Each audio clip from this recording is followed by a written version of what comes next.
Alright, it's like the fourth time me trying this video. The first time the engine was on, it made it fucking shake. It was weird. So anyway, alright. This video is about Deboer transportation. I get a lot of comments and questions and stuff about it. About if it's a good company, and this video is about that. So hope you guys enjoy. Alright, I'll start with a couple of examples of my experience here. One time I was on a 34, and I was about to start and head out, and I turned my engine on, and I have a message that says there's water in my fuel, and that it was about to stop the engine completely. Come to find out that the fuel injector cups actually went out on the vehicle, and they had to be replaced. Those are the $2,000 a piece. I did not pay anything. I wasn't going to pay anything. The coolant, it was coolant being shot into the fuel and water separator, and there was water in my fuel, and the radiator went out. After that got fixed, which took a week for it to get fixed. After that got fixed, I still had to take the load from Oklahoma up to Minnesota. So I get to Minnesota, and actually no, before I got to Minnesota, I got to Chicago. I had to drop that load up there in Chicago, actually, and then I picked another load up going up to Minnesota. So after I got that load from Minnesota, I got on Highway 41 towards Interstate 41 by Milwaukee, and one of my hose for my coolant reservoir ends up popping off because the clamp seizes, and there's coolant everywhere up 41. I don't know. So after that gets fixed, the guy ends up leaving. So I start the truck up again. Boom, overheated 6 times total. Had to get a tow truck, had to disengage the drive shaft, and once he towed me up, somehow he tore the tension belt was torn. Don't know. And he also shifted my load. So once I got that done, I asked road repair. They say, "Oh yeah, go on and get it up there if you can." I get up there, they're closed. Sat there for a 34, did not get paid for that at all. I had to do a 34 for no fucking reason. I bet you're like, damn, you said you were shut down for a week, so I mean, you at least got paid something, right? They tried to give me $98, but they never fucking gave it to me. They dicked around with it so bad that it was impossible for me to get it. Like they just kept pushing it back and pushing it back and pushing it back. Told them that, hey, I had to get something fixed on the truck. One time it was for a deer strike, and I had to pay for fuel because there was no Loves or anything the closer you go up to the terminal. It was only quick trips. Try to use a fuel card, did not work. So I had to pay out of pocket. At least, like, I've only put $40 in there. Like, fuck it, $40 to get me to the terminal. So I did that, and they asked me why did I do it, because there was no other place to fuel up at. There was nowhere else to fuel up at. Then they didn't want to give me shit. Whatever, right? Fuck it. On your home time, they're gonna dick you around, bro. Like, they're gonna try and rush you the fuck up out of there real quick. They only do that at certain times. They try and like send you a pre-plan so that they can have some ammo to be like, well, you weren't ready, so we're gonna give you a write-up for it. Alright, so one time I was on home time. I hadn't been home in like 2 months, 3 months or something like that. And I get home, and I'm enjoying my home time. I keep getting calls saying that, why aren't you leaving? I had got no message to once I get out of my truck, I don't look at the truck. I don't see the truck for the whole time that I'm there until the last day. They sent it when I was already out of the truck. Like, as soon as I did my post trip, I was out. They sent it when I wasn't there. They didn't go to Transfloat, nothing like that. Whatever, right? They end up calling me. She gets mad, disrespectful on the phone. I hang up on her. They write me up for it because I hung up on her and I was being disrespectful. But she was cussing me out though. But we're not gonna talk about that, huh? All right. My favorite people up there: Barb, Chris, Kelly's pretty cool. Tom Deboer is pretty cool. Everybody else, I'm good on them. I'm good on them. Not Christy. Chris, the dispatcher.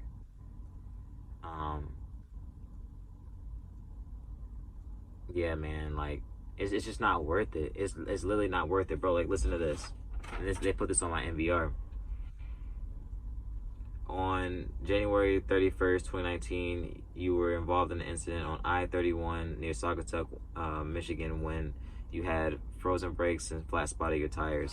As soon as I told them that, hey, my brakes are fucking frozen and they might be flat spotted, then they ended up sending out a message to everybody saying that, hey, if you next time anybody has any issues, they're gonna charge you for it, $1,200 for them. They charged me for it right then. So not anybody next time, it's me now. You see what I'm saying? Whatever, right? We're gonna just skip over that, right? Anytime you have an issue with your truck and you try and actually get it fixed, they're gonna fuck you over and be like, oh yeah, it's not a big deal. So actually my buddy right now, he's here. Man, I really hate that I told him about coming here. I really do hate it. But he was like, he actually is having a problem with his seatbelt, and his seatbelt keeps making like a chiming noise like the whole time that he doesn't have it on, but he'll have it completely on, turn the power off, turn it back on, and it still acts like that. He told them that what the issue was, and they said, oh, it'll just go away. It'll just go away. Whatever. He goes to unhook from his trailer. He unhooks from it successfully and drops the trailer. The release arm locks itself. He couldn't hook up to anything else. They said, if there's anything wrong with this trailer that you've done, then you're going to be responsible for the fifth wheel. They said to him to sign a paper. He said he's not signing nothing. And they tried to talk mad shit then. I told them about an airbag issue that I had since day one. They kept saying that, oh, okay, well, we'll get you into the terminal, we'll get you into the terminal. They didn't get me into the terminal about like 4 or 5 months ago to actually get it fixed. The first time they got it fixed, it still was broke. It's still broke now. Every time I get unloaded and unloaded, I'm losing air pressure, and I gotta start over. I gotta rebuild up my air pressure. I got pulled over on in Texas for a lamp that went out in front of the highway, the sheriff people, and it was just a warning. They were just like, oh, just go up here, you know what I'm saying, whatever. I get a call from Deboer saying that, oh, the warnings are still bad too, and blah blah blah. You don't get points for CS. You don't get CSA points for warnings. Stupid. You don't get any. You know what I'm saying? It's just a warning. Like, hey, next time we're gonna pull your ass over and we're gonna give you a fucking inspection type shit. Whatever. And if I'm wrong, put that in the comment section. I'll be wrong. I don't know everything. I just know my truths. They don't have bunk heaters here. They don't have inverters. They don't have APUs. None of that. Like, you dead. Like, you just gonna have to get a heating blanket, bro. I got 3 of them now. One went out, but I got 3 of them right now.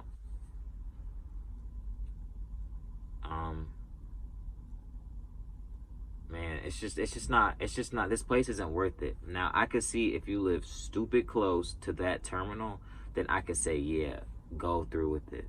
And I would say, oh, you know, these are just things that you would have with any company, right? But no, it's just this company, bro. They know they're on the edge. They know they have a 2 point CSA score out of 5, bro. They're this close from fucking getting shut down. They're gonna be the next delay done getting shut down. You know what I'm saying? So I say stay far away, please.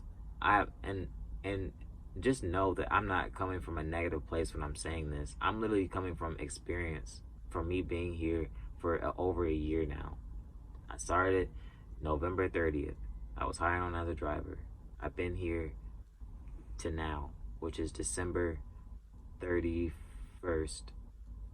I've been here for 13 months.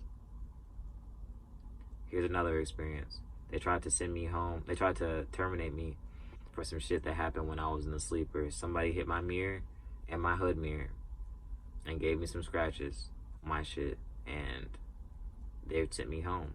They tried to terminate me. I had to pay for my own way home, all that.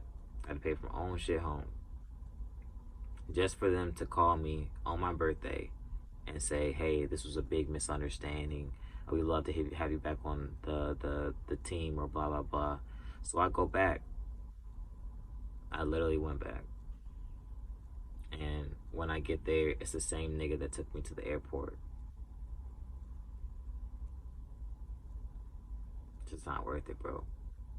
Like, and then after that, you would think that they were trying to be nice to a nigga. No, they try and be like, well, we helped you out. No, dude, you saved yourself from getting sued for wrongful termination. But I mean, hey, whatever floats your boat. You feel me? Whatever floats your boat.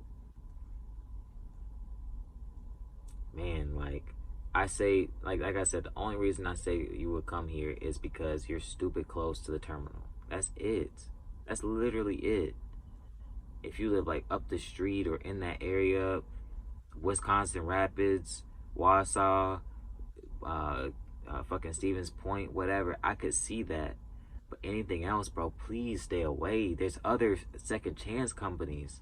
There's Trans Am, there's US Express, there's Western Express, there's Covenant, there's Callark, I think it's Callark. I don't think it's Callark, but it's something else. Like there's Stevens Transport. There's all these other second chance companies. Like Trans Am. I'm headed to Trans Am. But I say, like, man, please stay away. Just stay away. You know, it's not worth it. It's not worth your PSP points. It's not worth your sanity. It's not worth your mental health.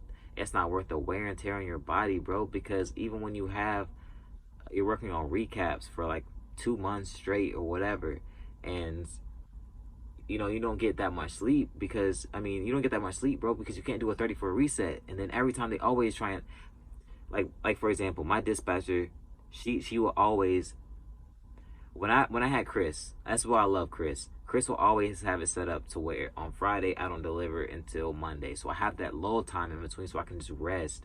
With Jasmine, she always made it so that every single time that I had a drop, I had it on a fucked up day where there was no possible way I could get in a 34-hour reset at all, period. Always did that, bro. Every single time. She'd have it delivered on a Sunday. So if I got to deliver on Friday, I have just enough time to get there, period. That's it.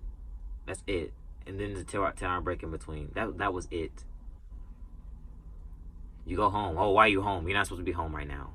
Even if you're like super close. Even if you like right by the city, like an hour away. Why are you home? You know what I'm saying?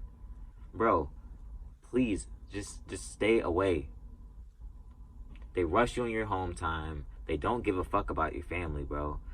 Chris, she gave a fuck, which was great. I spent out so much time on the road. She gave me all my shit, and she gave me a little bit more time. You know what I'm saying? I had some family shit going on. But man, stay away, bro. It's not worth it, bro. Look at all this shit.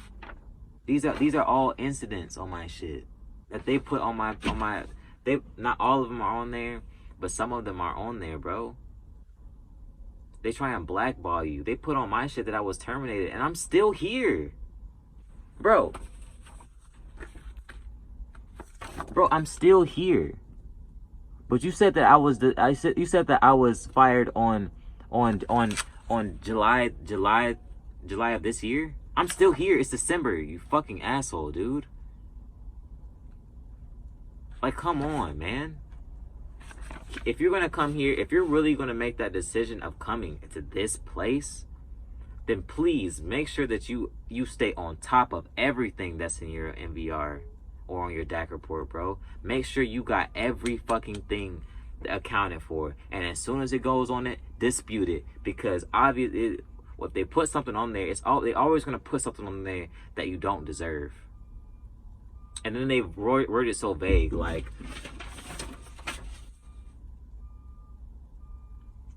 you were involved in an incident at Love's truck stop in Fort Worth, Texas, when you contacted road repair, advising that you had gotten up from your break and found damage to your passenger side mirror. You proceeded to send in pictures of the damage and took equipment to the Cedar Hill terminal for repair. The Cedar Hill terminal was able to provide additional pictures and damages, as well as additional.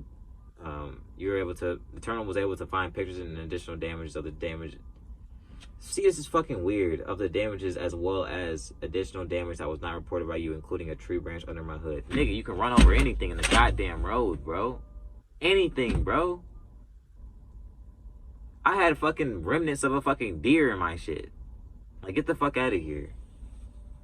You were contacted by the safety to go further information and on how the damage occurred. What you stated, you were not sure. How the fuck would I say that I was not sure when I told you the whole fucking incident? But they conveniently leave that out of there. That's why that shit's coming off the NVR too. On my DAC report, bro. That's why it's coming the fuck off. I'm getting 2 things fucking removed by them, bro. 2 things. Because those aren't incidents. Get the fuck out of here, bro. Like, bro. Stay away, bro. Stay away from Deboer, bro. It's not worth it. It's just not worth it. They're fucking, bro. Bro. I'm trying so hard not to say things that are just gonna come off negative. I'm only hitting you guys with facts. That's it. They have these are the facts. They have a 2-star CSA score. They're on the verge of being shut down. They've already been bankrupt before. The person that brought them out was Rick Crossan, and you never see that man. All their equipment is old. This is a 2015, and it's got hella fucking miles on it. They don't have any newer trucks, and they do have newer trucks. They're very selective about who the fuck gets them. When you have recap hours available, fuck even thinking about goddamn getting off for recap hours. You better just go home. Just go home. They say don't get on your phone when you're driving, but yet and still they call you like fucking crazy. They'll put anything on your NVR, your DAC report. If they let you go home, just believe they're gonna fucking call you back. Safety is the most belittling piece of shit that I've ever met in my life, and he doesn't even have a CDL anymore. He lost his for a fucking DUI. The guy in Cedar Hill, Tony, just don't talk to him. Just don't have no dealings with that dude, man. He's about to retire, so hopefully he's out of there soon. Troy doesn't like black people. Like, bro, like, I'm just saying, like, bro, just watch out. I'm telling you facts. I don't care about none of that other stuff. I'm just giving you facts. Don't expect an inverter. Don't expect a bunk heater. Don't expect an APU. Don't expect none of that. And when you do get a condo, you can't use that top bunk for space. You got to use they take that. It's $1,000. That's all. You take your shit. They're gonna take your shit. When you do try and put something in to get reimbursed, make sure it ain't fuel, because they'll fuck you over and keep your fucking money. My cousin spent $500 on fuel once. Dicked him around. It's not worth it, bro. I mean, if you guys come here, cool. You make more money somewhere else. Have a good one, guys.